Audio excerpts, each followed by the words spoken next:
আসসালামু আলাইকুম। আমি এখানে গরুর মাংস ধুয়ে পরিষ্কার করে নিয়েছি। পেঁয়াজ কুচি দিয়ে দিয়েছি, আদা বাটা, রসুন বাটা দিয়েছি। আর হচ্ছে এখানে পেঁয়াজ বেরেস্তা দিয়েছি, লাল মরিচের গুঁড়া যেটা আমরা রেগুলার তরকারিতে ব্যবহার করি। জিরা গুঁড়া দিয়েছি আর হচ্ছে লবণ দিয়েছি পরিমাণ মতো। দিয়ে এখন হচ্ছে আমি বিরিয়ানি মসলা দিয়ে দিব। আমি রেডি করে নিয়েছি বাসায় বিরিয়ানি মসলা ঘরে। আর হচ্ছে বাদাম বাটা, টক দই দিয়ে এখন যে তেলে আমি বেরেস্তা করেছি ওই তেলটা দিয়ে সুন্দর করে মেখে নিব।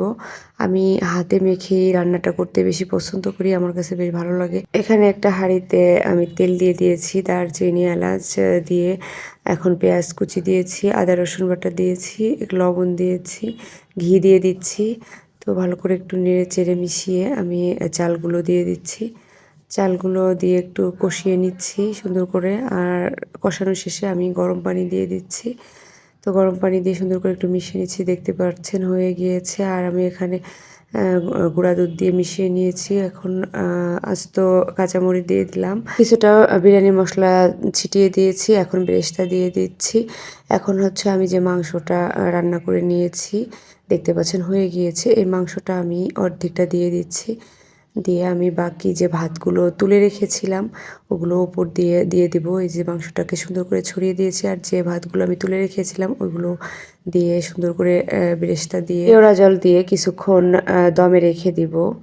এই দেখতে পাচ্ছেন আমি ঢাকনা দিয়ে ঢেকে রেখেছি আর এটা অলরেডি হয়ে গিয়েছে। সুন্দর করে মিশিয়ে নিচ্ছি। আমি 2 পাতিলে রান্না করেছি, ওটা হচ্ছে অন্য একটা পাতিল যেটা আমি নেড়ে চেড়ে মিশিয়ে নিয়েছি, এটা আরেকটা। এখন আমি কিছুটা কিশমিশ দিয়ে দিচ্ছি 2 পাতিলেই। দেখতে পাচ্ছেন সুন্দর করে মিশিয়ে নিয়েছি। এখন কিশমিশ দিয়ে কিছুক্ষণ রেখে দেব।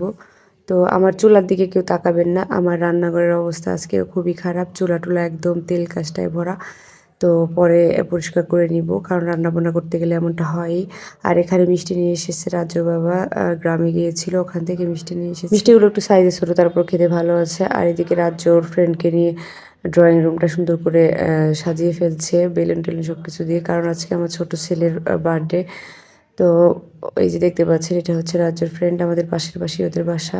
তো এই যে এখানে কেক কেটে নিবে। রাজুর পছন্দেই কেক নেওয়া হয়েছে ওর ভাইয়ের। বাইরের কাউকে ওরকম করে বলাই হয় নাই, শুধু আমরা ঘরোয়াভাবেই করেছি। বেশি বড় আয়োজন করি নাই, অল্প মানে ছোটোখাটো একটা আয়োজন করা হয়েছে।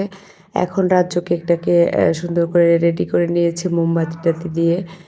কেকটা কেটে নিবে ভাইয়ের সাথে এজন্য।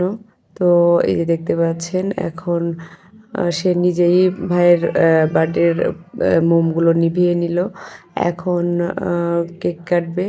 আমার ছোটটা পাকনা, অনেক পাকনা বুড়া, দেখেন ওর হাবভাব দেখলেই বুঝতে পারবেন। 1 বছরের বাচ্চা, দেখেন ওর কি ঢং, এত ঢং করে, সে খুব ঢং শিখেছে। আমার 2 ছেলের জন্য আপনারা সবাই দোয়া করবেন, যেন ওদের নেক হায়াত দান করেন আল্লাহ পাক, ওরা যেন সুস্থ থাকে, ভালো থাকে।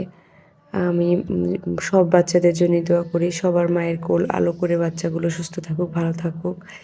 আর সাথে আমার বাচ্চাগুলো সুস্থ থাকুক, ভালো থাকুক। আর এদিকে কেক টেক কাটা শেষে কেক মিষ্টি সবাইকে দিয়েছি, ওটা খাওয়া শেষে এখন খাবার খেয়ে নিচ্ছে। তো সবাই ভালো থাকবেন, আল্লাহ হাফেজ।